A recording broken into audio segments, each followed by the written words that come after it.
Hello and welcome back to another edition of GNAT-TV's In-Depth series. I'm Andrew McKeever, the news director here at GNAT-TV's News Project, and it's a pleasure to have you with us today. Also, a great pleasure to be joined here in the studio by three of our local legislators who are here to help us get back up to speed on what's going on in the legislature up in Montpelier under the Golden Dome as they get back to business. Legislature opened up its second year of its biennium last week, and certainly lots to talk about. A lot of issues in play, and we have the people here to fill us in on what's going on. Joining us here in the studio are Representative Kathleen James, who represents Manchester, Arlington, Sandgate, and most of Sunderland. Senator Richard Sears, who is one half of the county's Senate team. Benning County plus the town of Wilmington. We want to be careful to add. Right. Yep. Always going to add Wilmington. And also Representative Cynthia Browning, who is the other half of the Manchester, Arlington, Sandgate, Sunderland contingent there. So thank you all very much for coming in and carving the time out of what I know are some busy schedules. But I guess let's get right into it here. The governor gave his State of the State speech last night. I'd be curious to hear your reaction to that at some point, as well as sort of what your various committees are working on and some of the issues you're following closely. But I thought a good place to start might be kind of where you all left off at the end of the session last May, with the kind of the traffic jam around the paid family leave bill and a minimum wage bill.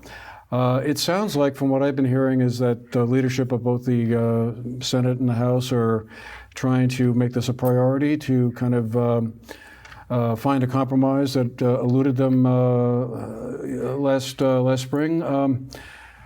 Who wants to get us started here? Where do those two bills stand? Is there a compromise kind of waiting to be voted on? Cynthia? Well, at the end of last session, the House had prepared paid family medical leave bills and a minimum wage bill, passed them, and sent them to the Senate.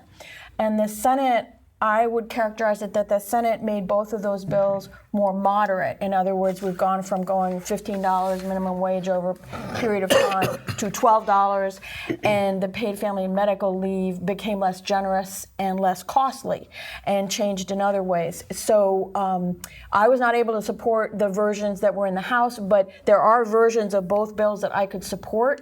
I think the Senate did good work in sort of dialing the bills back.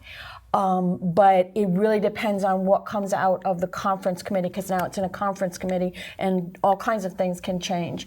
So I would really like to see bills that I could support, but I have concerns about how generous the bills are, the mandatory nature of the paid family leave, and whether or not the minimum wage is going to have any kind of way to stop the increases if we go into a recession or other things like that. So I'm very open to supporting those compromises, but I can't commit to it right now. Mm-hmm. So basically, both of those bills, there are versions that are in conference committee, and I think that something will emerge from conference committee that both houses can support, and they will pass. Whether they pass with enough to overcome a gubernatorial veto, I don't know. Whether they pass with my vote, I don't know that either. Keeping the options open. Yes. What does it look like from the Senate side, Senator Sears? Well, I think Cynthia has done a good analysis of where we're at, and we really don't know exactly where we're at. They're both in conference again. We had hoped actually to have a vote on it next week, and I don't know whether that will take place or not. But personally, I strongly support a minimum wage, and as strong a minimum wage bill as we can get through.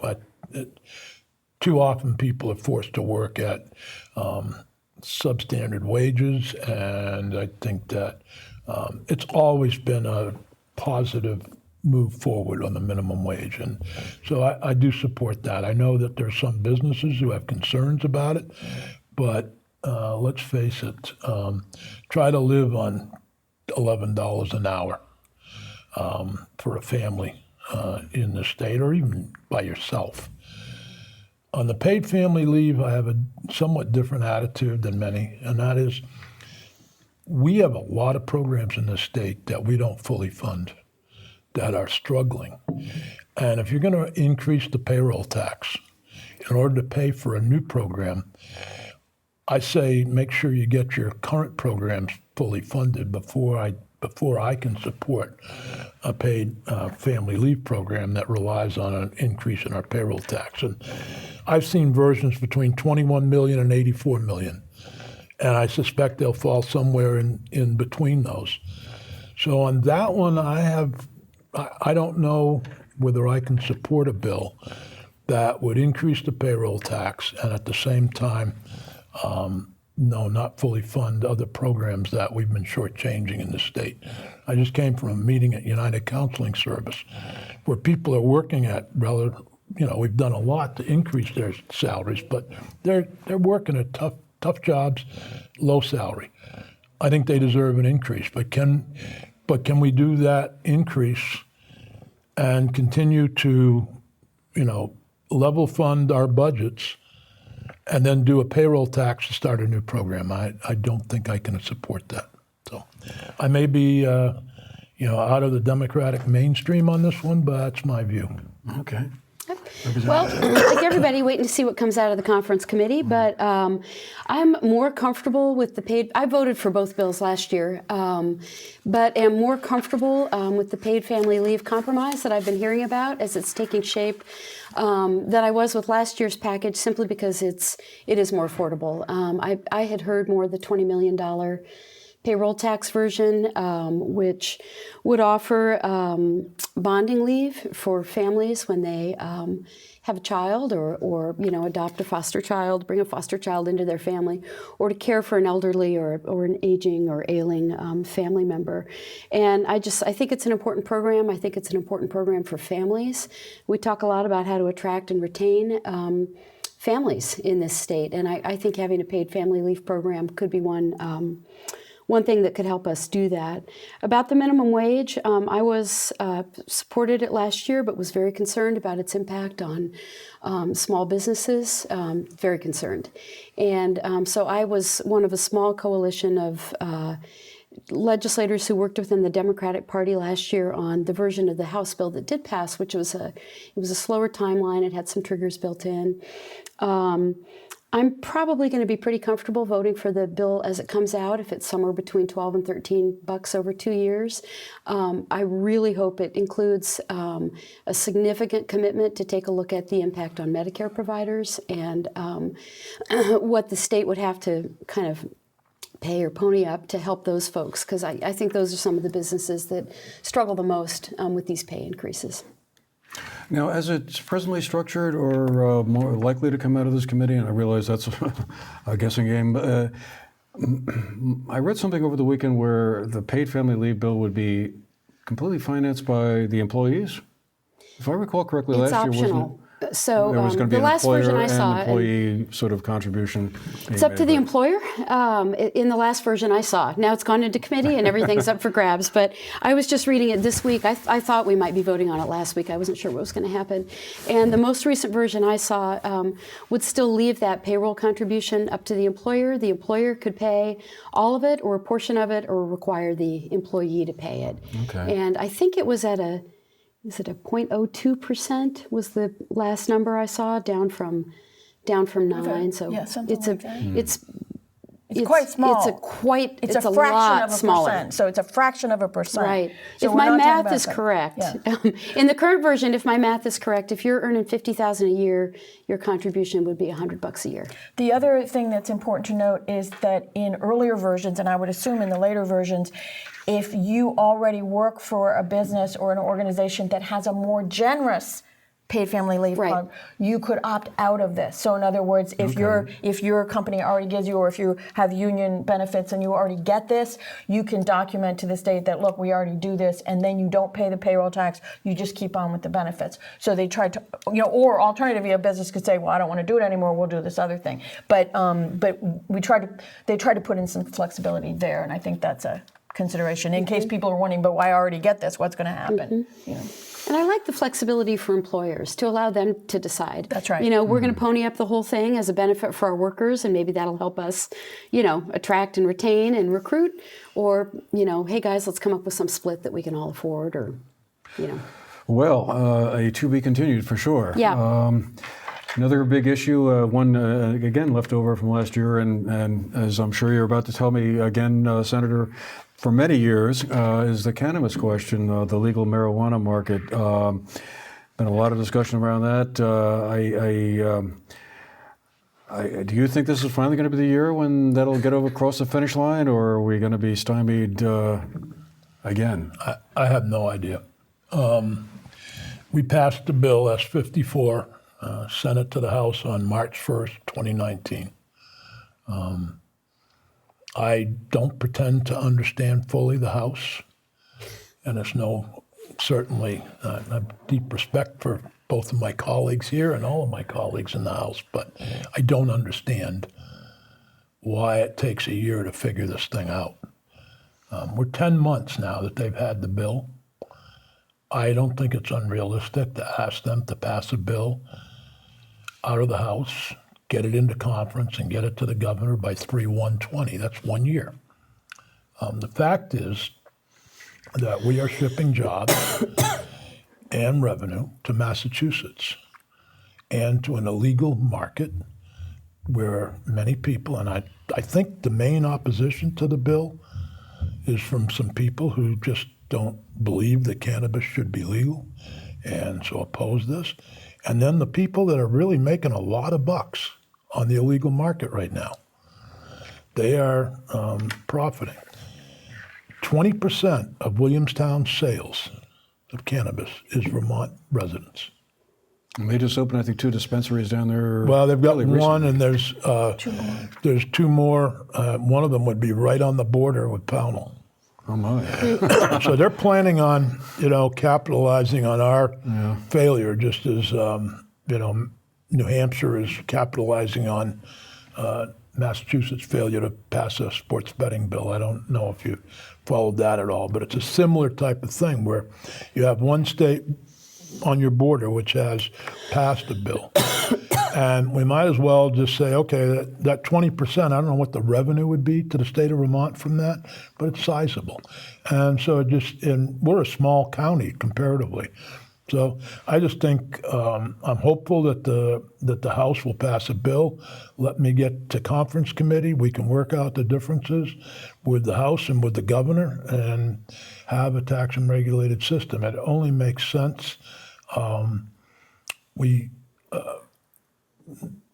It's not only an issue of tax and revenue, it's also an issue of consumer safety. Mm-hmm.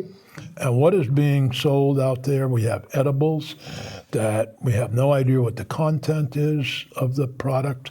We have no idea what the quality of the product is. I've heard that some of it's tainted with fentanyl.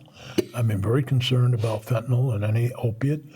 So, it just, to me, it's common sense. We passed it like 5 times, but right now I think is the time to do it. I've talked with the chair of the House Government Operations Committee numerous times. She's with me. She says, keep pushing for town meeting day, and I am. I'm with Dick on this one. Oh, go ahead. Well, it's actually in my committee, so I can Great. give the status report from that operation. Right, Ways and Means. So Government Right. Operations in the House passed the cannabis bill, and it's in Ways and Means, and the idea was we were going to set the tax rates.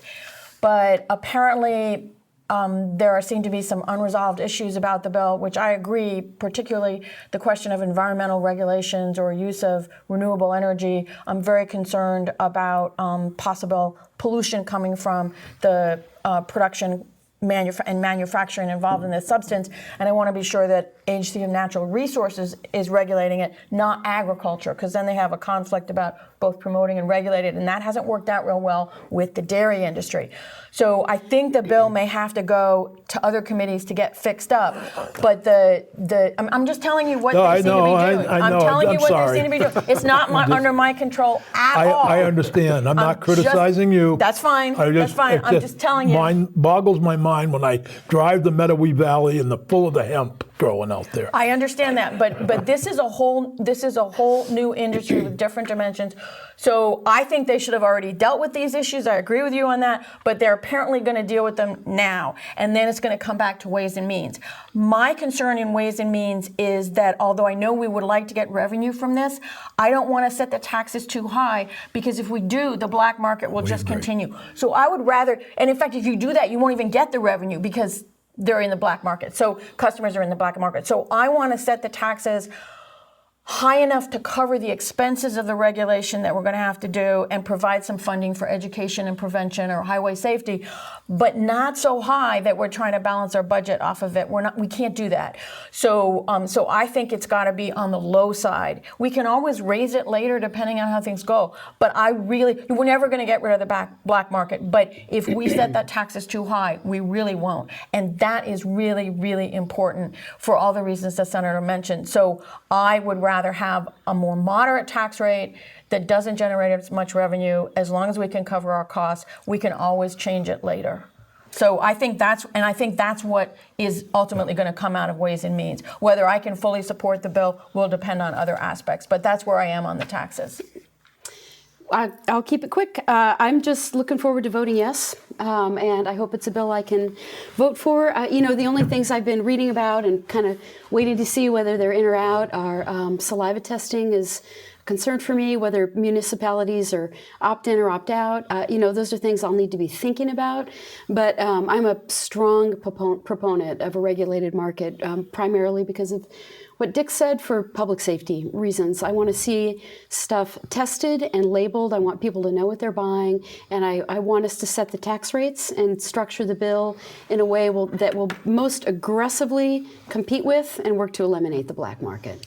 I'd also like to have complete ownership transparency so that we're sure exactly who is owning these facilities, that it's not the tobacco industry, it's not organized crime, it's not the cartels. So I think we have to have complete ownership transparency on who's doing these things. Well, this... all those differences can be worked out in the conference committee. Just get me a bill.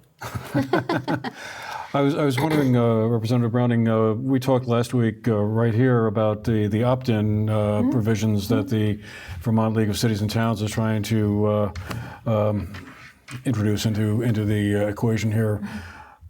Do you see that as something that's going to be some kind of a hang-up for the rest of your colleagues? Well, the bill as it stands right now has that, I think it's just for retail stores, a town has to actually vote to opt in to having a retail store, but that for other kinds of facilities, the growing and the manufacturing or a testing lab, you'd have to opt out. And so there's a difference between when you have to take affirmative action. So the idea is that the retail stores can be problematic in terms of the effect on communities and other kinds of things.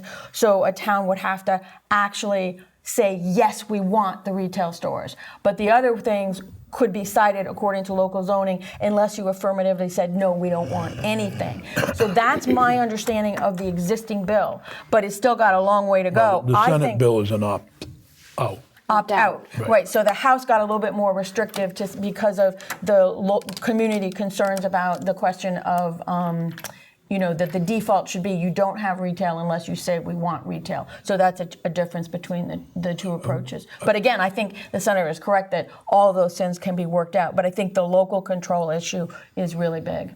Okay. Well, let's move on here to an issue that got a lot of attention last week when the governor was making his State of the State speech. His speech was temporarily interrupted by a group of folks who were concerned about environmental and climate issues, and that leads us right into, I guess, a couple of bills that you folks will be deliberating on.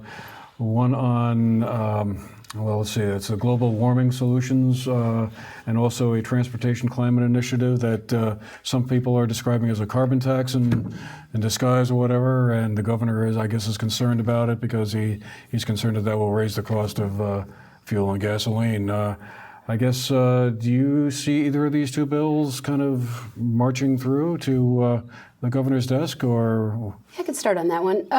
So I'm on the Climate Solutions Caucus, and so these are issues we've been talking a lot about this week. So I think to put it into context, quickly, I don't want to digress too much, but I think it's really important for, for constituents and people to understand that climate change is already impacting Vermont. It's not some global thing that's happening in Australia. And, we're already looking at extreme weather events. We're looking at a rise in tick-borne illnesses. We're looking at variable weather that's going to impact things like the skiing industry and maple sugaring.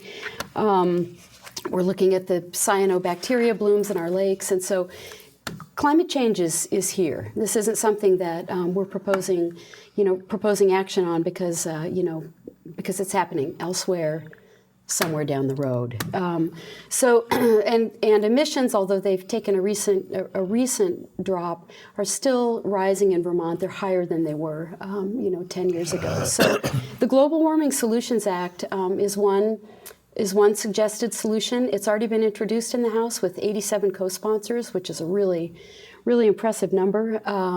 What that bill would do would be it would take our greenhouse gas emissions targets, which have been sort of aspirational goals, and it would make them set them into statute so that we would be required to reach those goals. It would do that by setting up a climate council. And this council would have representatives from a variety of stakeholders and state government, and they would work together to create a climate response plan. And this plan would basically get every Vermont agency working on the same page and working together to come up with their proposed steps, their proposed solutions, what's the most cost-effective way. And then this plan would be put into place, and we'd be able to work in a coordinated way across the state to work towards those goals, to hit those required goals. And I think the report back would be every 4 years. So I'm a co-sponsor of that bill. I think that having our greenhouse gas emissions be goals, or wouldn't it be nice if we did this, hasn't worked. And I think we need to try something else. Then about TCI, that's not a bill at this point. That is a proposed 12-state regional compact, and every state plus DC is going to have to either sign on or not sign on within a certain time frame. I think that's looking like, actually don't quote me on that. The public comment period is open right now. All of these 12 states are considering whether to do that. I think the legislature will play some sort of role. It's even being on the caucus, it's not yet clear to me whether that would be enabling legislation or whether we would devise how the revenues would be spent. But how it's set up is it's a regional cap and vest. So say all 12 states and the DC sign on, so it becomes a big mid-Atlantic compact. There would be a cap and vest market set up, so fuel distributors would buy their allowance. You'd set a target, you'd say we're going to allow this much. All the distributors would buy their allowances on a market. All that money would go into a pot, and it would be distributed to the member states. The reason that, oppositionists like the Ethan Allen Institute have been calling it a stealth carbon tax is that the net impact of TCI would be to see gas prices rise steadily over time. So if the fuel distributors are required to spend money to buy their allowances, then they're obviously, as businesses, going to respond by raising the price of fuel. And I jotted this down. I think the current model, it looks as if by 2032, and this is just a model, it's not a definite thing, but fuel prices could rise anywhere from 7 cents a gallon to 17 cents a gallon by the year 2032. So it'd be a gradual price rise. In return, Vermont would receive revenues. Those revenues would be invested specifically in targeted strategic programs that would help us reduce our emissions in the transportation sector. So that money would go into a pot that would do things like building EV charging, putting more charging stations, providing incentives to low and moderate income Vermonters to help them buy electric vehicles, and most importantly, and something that I would be arguing strongly for, to help us find rural public transportation solutions so that folks, so that all the public transportation isn't happening up in Chittenden County. So I know that was a long answer, but I'm very passionate about these issues. I think we have two good solutions on the table, and I think it's important that Vermonters, take some action on climate in these thoughtful ways. Okay. Mindful of our time here, so I wanted to get on to just a couple of other things. Senator Sears, your Judiciary Committee, of which you're the chair, had a conversation or a vote last week about the subject of medical monitoring. Right. There was a court decision, I guess, that was handed down towards the end of last year that kind of injected a curveball of sorts into the I don't know that it's a curveball. S-37 is the bill that the governor vetoed, and it would provide medical monitoring. As it left the Senate, it had two components. One was strict liability, the other was medical monitoring. And there was a great deal of compromise made between the members of the House, members of the Senate, and other groups. What got to the governor was a medical monitoring bill, fairly stripped down version, and I was surprised that he vetoed it. We are lacking one vote in the Senate. So, trying to find that one vote to override the governor's veto. In the meantime, Judge Crawford, who's hearing a suit by about a group of people from Bennington and North Bennington regarding the PFOA damage that was done there by St. Gobain, or afraid of that, ChemFab, actually. And in that suit, both sides asked for a summary judgment on the medical monitoring question, and Judge Crawford issued his findings on the medical monitoring question, which approved them with 6 different criteria, a bunch and a lot of other things that are actually part of S-37. The difference between Judge Crawford's decision and S-37 is really 2 major places. One is Judge Crawford's description of serious, and I don't know what serious disease is. To me, a serious disease is cancer or something of that nature. Maybe you might say a rash is a serious thing. It's really bothering me. So that would be up to the courts to decide. Then the second thing that Judge Crawford did was he talked about cost. Had to be reasonable to do the medical monitoring. And frankly, if I've been exposed to a chemical for 20 years that I've been drinking in my well that I thought was clean, that was contaminated by this polluter, I don't really care about the polluter's cost to get me the medical monitoring to hopefully have an early detection of some disease. So those are 2 places where Judge Crawford veered a little from S-37. And then the third major difference was that S-37 exempted farmers and small businesses. And that was part of the compromise worked out between the House and the Senate, and mainly the House, to get the votes. And having those exemptions there is important to many people. And it doesn't mean, it's okay if a farmer pollutes. That's not what it means. But you have other means of they are violating the law. And so there's other means to address that but you don't, for the medical monitoring. So I wouldn't be drawn off by some people saying, well, you gave exemptions, so it's okay for small businesses and individuals pollute.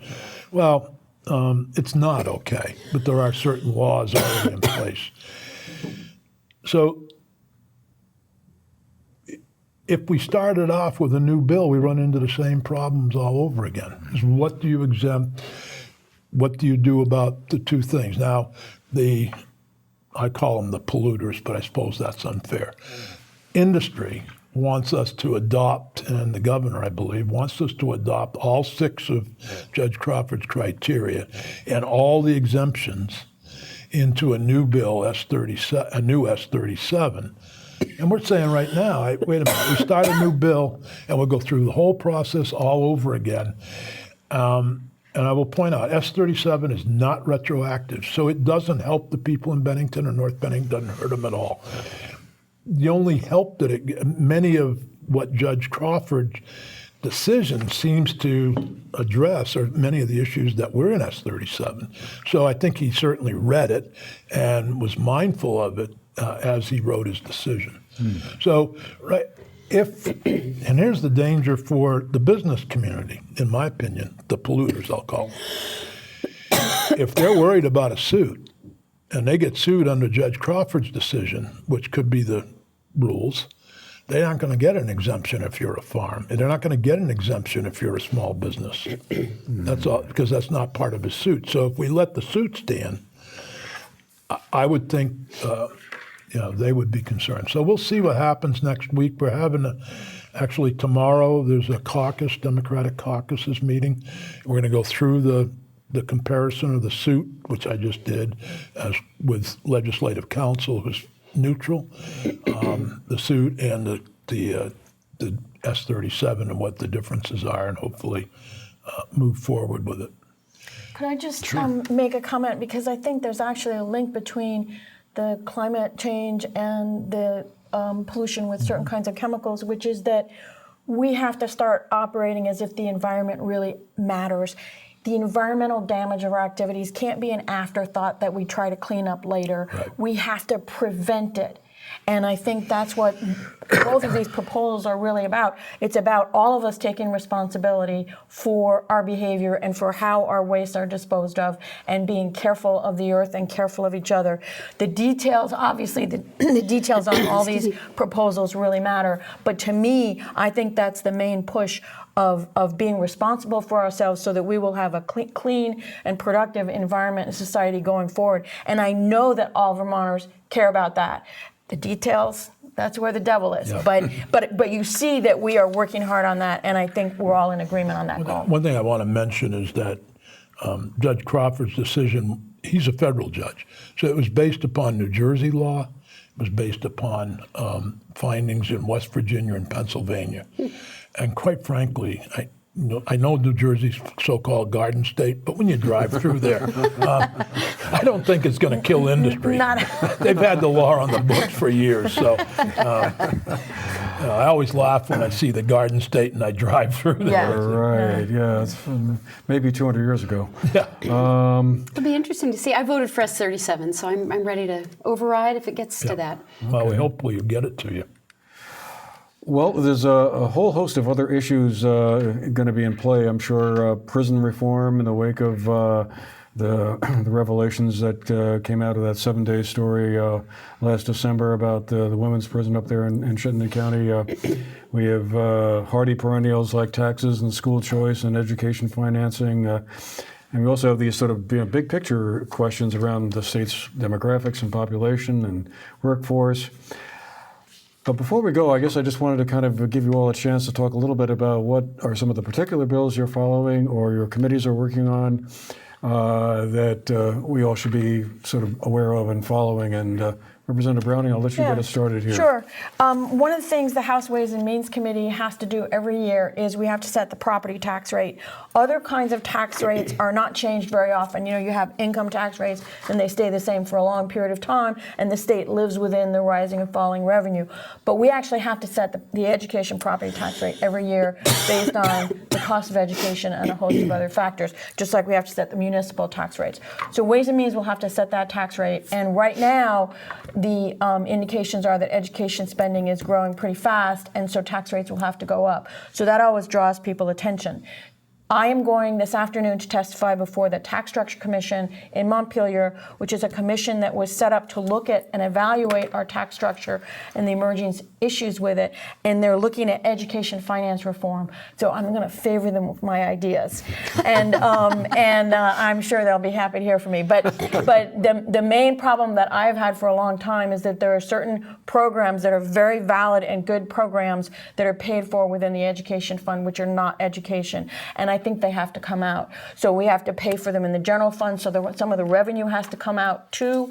But I think there may be a way to do that that would end up having a better system. Because right now, when property taxes go up, the cost of the income sensitivity supports also goes up, which makes property taxes go up again. So the very people you're trying to help end up being partly helped because they have a subsidy, but then they're hurt because there are continuing increases in property taxes. So I don't think that's working. This is a really complicated topic, but I just want people to know that I'm looking at it, the Tax Structure Commission is looking at it. We know that we haven't fully gotten the education funding system right, and there's a chance that out of the commission's work, not necessarily my ideas, but out of the commission's works, some new ideas might emerge. Senator Sears? Well, I'm heavily involved in the prison problem. That's part of the Judiciary Committee's responsibility. Right. And I will say this, sometimes we think of journalism and journalists as a pain in the neck. But without journalists, we wouldn't know some of these things. And that was a heck of a job that 7 Days did. I know they've been criticized in some circles, but I've visited prisons many times, and I've spent time talking to inmates. I always do when I go there, and I had not heard that. I visited the South Burlington facility. I had not heard that from people, so they're obviously uncomfortable talking with us about it. And we're very fortunate to have a guy like Jim Baker in this area, who comes from Arlington, who is a former. His record goes back so far. Former state police head, former chief of Rutland, former chief of Manchester, you name it, he's done it. And he's taken over as the interim corrections commissioner for 120 days, and there's an investigation being done by former U.S. Attorney Kristen Coffin as well. And so I have high hopes that they will be able to come up with some plans and do some great work. And I've followed Jim Baker. He did tell me in committee the other day and on a private phone call, it's 120 days, not 121, 120 that he signed up for. Work fast. But we're also, in the same time, we're working on Justice Reinvestment 2, which is a major effort to reduce our prison population and at the same time improve public safety. We did Justice Reinvestment 1 in around 2010. We reduced our prison population by about 500 people, saved significant amount of money, and at the same time saw a lower crime rate.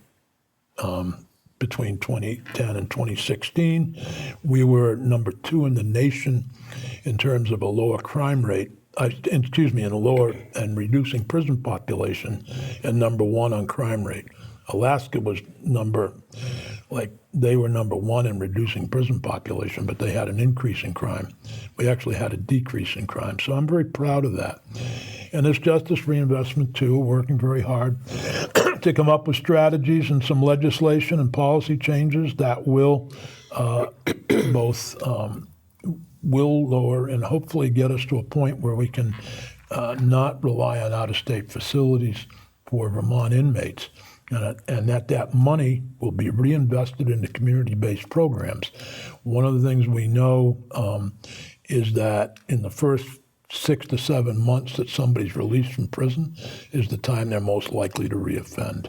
And so we need the programs, whether it be jobs, housing, education, whatever. We need those in place when they come out.